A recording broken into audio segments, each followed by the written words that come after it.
오늘 마흔혁 헌법재판관 후보자 임명과 관련해 헌법재판소의 권한쟁의 심판 판단이 나옵니다. 최상목 권한대행이 마 후보자 임명을 보류한 게 타당했는지를 따지는데요. 윤석열 대통령 탄핵 심판 사건에도 영향을 줄 수 있어 어떤 결론이 나올지 주목됩니다. 현장 취재기자 연결해서 자세히 알아봅니다. 이경국 기자.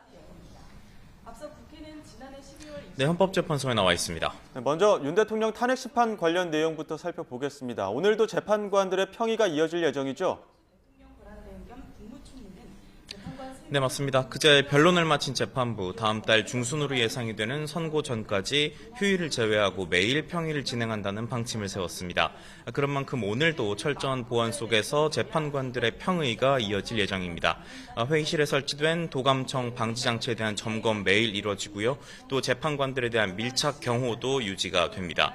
이런 가운데 변론은 끝났지만 국회와 윤 대통령 양측이 재판부에 추가 자료를 제출하면서 공방을 이어갈 것으로 보입니다. 실제 국회 측은 어제 재판부에 정치인 체포 등 윤 대통령의 위법한 지시가 있었다는 주장을 뒷받침하는 군 지휘관들의 진술 조서를 참고 자료로 냈습니다. 윤 대통령 측도 대리인단의 의견을 정리해서 추가로 재판부에 자료를 낼지 검토한다는 계획입니다. 앞서 박근혜 전 대통령 탄핵 심판 당시에도 양측이 변론 종결 이후 막바지까지 재판부를 설득하기 위한 치열한 자료 제출 공방을 벌인 바가 있습니다. 네, 그리고 오늘 헌재에선 마흔혁 헌법재판관 후보자 임명 보류와 관련해서 권한쟁의 심판 결론이 나올 예정이지요.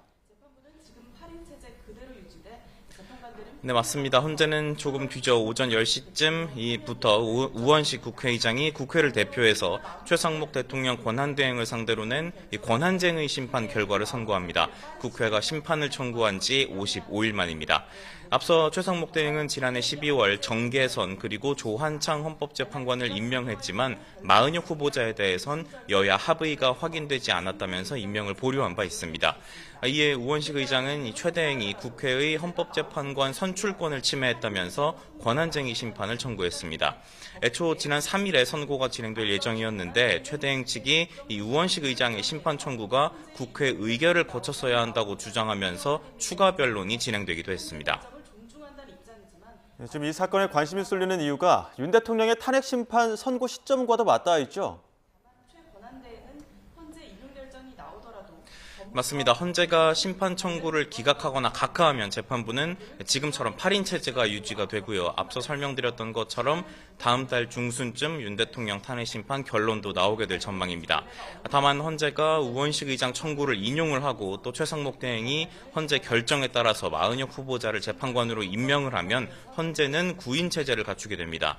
이 경우에 기존 재판부는 새로 임명된 마흔혁 재판관이 윤 대통령 탄핵 심판에 평의와 표결에 참여할지를 결정해야 합니다. 만약 참여가 결정이 되면 그간 변론 내용을 숙지하기 위한 갱신 절차를 밟아야 하는데 이 절차에 상당한 기간이 걸릴 수 있다는 관측이 많습니다. 다만 한 번이라도 변론에 참여를 했어야 선고에 관여할 수 있다는 분석도 있기 때문에 마흔혁 후보자가 임명이 되더라도 기존 재판관 8인이 결론을 내릴 가능성도 있습니다. 지금까지 헌법재판소에서 전해드렸습니다.